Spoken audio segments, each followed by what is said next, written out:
So hello guys, black clover का latest chapter 268 आ चुका है और ये चैप्टर काफी औसम था। इस चैप्टर से बहुत से लोगों की थ्योरीज गलत साबित हो चुकी हैं। जो लोग ऐसी थ्योरीज बना रहे थे कि एंटी मैजिक डेविल असल में आस्था का फादर है, इस चैप्टर ने उसे गलत साबित किया है और बहुत सी चीजों को इस चैप्टर ने रॉन्ग प्रूफ किया है। अगर आप जानना चाहते हैं कि ऐसा क्या है इस चैप्टर में, तो उसके लिए आपको ये वीडियो देखना होगा। और हाँ, मैं पहले ही बता दूं कि ये कोई स्पॉइलर फ्री वीडियो नहीं है। सो अगर आप स्पॉइलर से डरते हैं तो वीडियो अपनी रिस्क पर देखें। और हाँ, आप में से जो भी लोग ये वीडियो देख रहे हैं यार, एक कमेंट जरूर करें और चैनल पर नए हो तो सब्सक्राइब जरूर करें। तो चलिए रिव्यू शुरू करते हैं बिना किसी देरी के।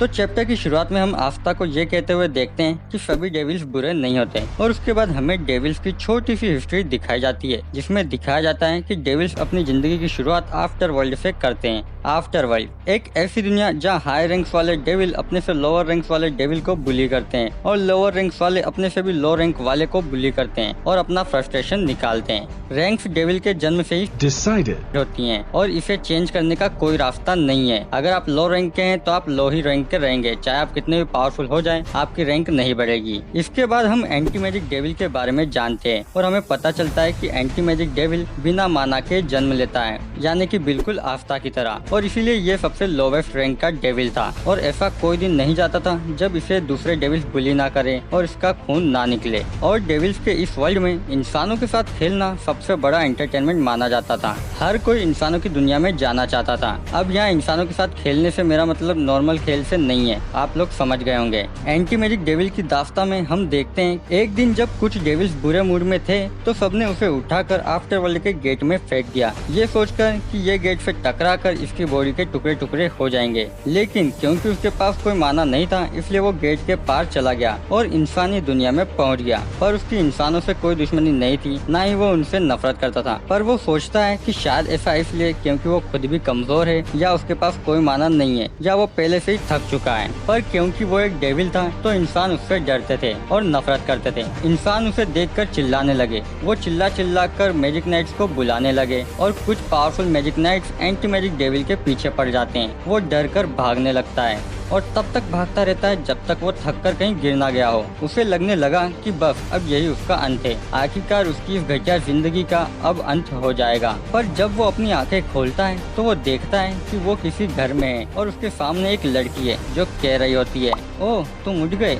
अच्छी बात है, मैं हूँ लिचिटा, ये मेरा घर है, तुमसे मिलकर अच्छा लगा। और वो एक बोतल का ढक्कन खोलती है और उसमें से बहुत सी लकड़ियाँ निकलती है। लिचिटा कहती है कि ये उसका मैजिक है, वो कुछ भी बोतल में स्टोर कर सकती है और उसे निकाल सकती है जिसमें कि कोई माना ना हो, और वो एंटी मैजिक डेविल को भी इसी में लाई है। वो आगे कहती है कि कुछ दिन पहले ही उसे एक 5 लीफ क्लोवर ग्रिमर मिली थी और अब उसे एक डेविल भी मिल गया। लगता है 5 लीफ क्लोवर वाली कहानी सच है। तभी एंटी मैजिक डेविल कहता है कि क्या लिचिटा को उससे डर नहीं लगता। इस पर लिचिटा हंसते हुए कहती है, मैं आखिर एक चोटिल बच्चे से क्यों डरूंगी, और वो भी एक ऐसे बच्चे से जिसके पास कोई माना भी नहीं है। और वैसे भी डेविल के कंपैरिजन में मुझे भी कोई कम नफरत नहीं मिलती, क्योंकि मेरे पास एक ऐसा शरीर है जो किसी भी जीवित जीव की लाइफ एनर्जी या माना अब्सॉर्ब कर लेता है। इसलिए मैं गाँव से इतनी दूर अकेली रहती हूँ। पर क्योंकि तुम्हारे अंदर कोई माना नहीं है, इसलिए तुम्हारे अंदर से कोई लाइफ एनर्जी या माना मैं अब्सॉर्ब नहीं कर सकती। तुम्हें नहीं लगता ये किस्मत है? क्यों ना तुम मेरे बेटे बन जाओ। ये सुनकर एंटी मैजिक डेविल चौंक जाता है, पर धीरे धीरे वो लड़की उसकी दुनिया ही बदल देती है। वो अब काफी खुश था।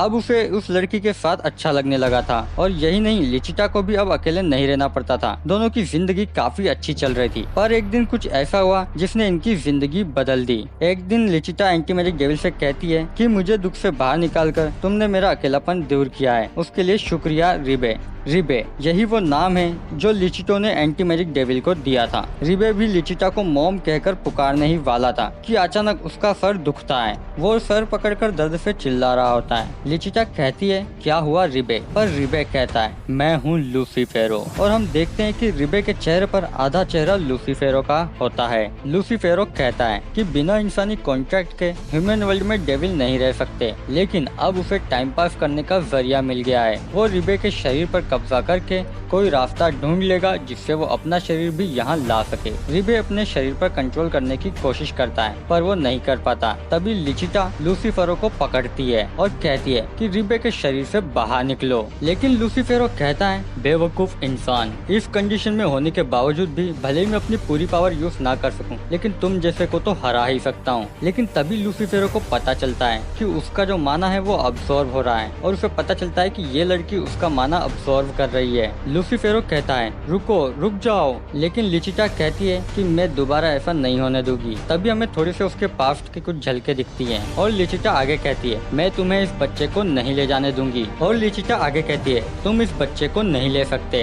तभी लूसीफेरो लिचिटा की बॉडी पर अटैक करता है और उससे काफी चोट आती है और उसका काफी खून भी बह जाता है, लेकिन लिचिटा रिबे को नहीं छोड़ती और लूसीफेरो को कहती है कि इसे अकेला छोड़ दो। और लूसीफेरो का ज्यादा माना अब्सॉर्ब होने की वजह से वो धीरे धीरे गायब होने लगता है, लेकिन वो कहता है कि मैं ऐसे लो रैंक डेविल के साथ कभी भी इंटरफेयर कर सकता हूँ, जल्द ही दोबारा मिलेंगे। और लूसीफेरो रिबे के शरीर से निकल जाता है, लेकिन लिचिटा को काफी चोट आई होती है। वो रिबे को पकड़ती है, गले लगाती है और कहती है कि मुझे माफ करना, लेकिन उससे तुम्हें बचाने का एक यही तरीका था। और तभी वो अपने बोतल का ढक्कन खोलती है और उसमें से उसकी 5 लीफ क्लोवर निकलती है। लिचिटा रिबे को कहती है कि मैं अपने मैजिक से तुम्हें 5 लीफ क्लोवर के अंदर डाल रही हूँ, अगली बार जब तुम बाहर निकलोगे तब काफी बड़े हो चुके होंगे और ताकतवर भी। और वो आगे कहती है लिव ऑन रिबे, और वो आगे कहती है मेरे प्यारे बेटे जियो। और रिबे के मुंह से वो शब्द निकलता है जिसका काफी टाइम से मुझे भी इंतजार था सुनने के लिए। वो कहता है माँ, और तुरंत ये कहते ही वो 5 लीफ क्लोवर के अंदर समा जाता है और इसके साथ ही लिचिटा की भी वहीं मौत हो जाती है और इसी के साथ इनका पास्ट भी यहीं खत्म हो जाता है। और फिर हम प्रेजेंट में पहुंचते हैं जहाँ हम देखते हैं कि रिबे कह रहा होता है कि सभी डेविल्स कमीने होते हैं, मैं सभी डेविल्स को मार दूंगा चाहे उसके लिए मुझे तुम्हारी बॉडी पर टेक ओवर करना पड़े। वो ये बात आस्था से कह रहा होता है और इसी के साथ ये चैप्टर खत्म हो जाता है। देखो यारो सच कहूँ ना तो ये चैप्टर बहुत ज्यादा औसम था। इस चैप्टर को मैंने खुद 4 बार पढ़ा है और ये वीडियो बनाते हुए भी मैं 2-3 बार पढ़ चुका हूँ और सच में ये काफी औसम चैप्टर था और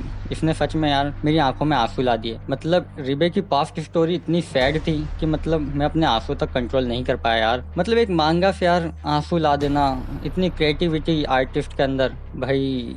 खैर जो भी हो, अगर आपने अभी तक ये चैप्टर नहीं पढ़ा है तो भाई इस वीडियो के बाद एक बार ये चैप्टर जरूर पढ़ लेना, आपको भी ये काफी पसंद आएगा। और ये अब तक का सबसे बेस्ट चैप्टर था इस पूरी मांगा का, तो गाइस इस चैप्टर को पढ़ना जरूर। और साथ ही में अगर तुम्हें ये वीडियो अच्छा लगा हो तो प्लीज इसे एक लाइक जरूर करना और हो सके तो वीडियो को शेयर भी कर देना। और अगर चैनल पर नए हो तो चैनल को सब्सक्राइब किए बिना मत जाना। तो जल्दी मिलते हैं अब हम नेक्स्ट वीडियो में, तब तक के लिए सायोनारा।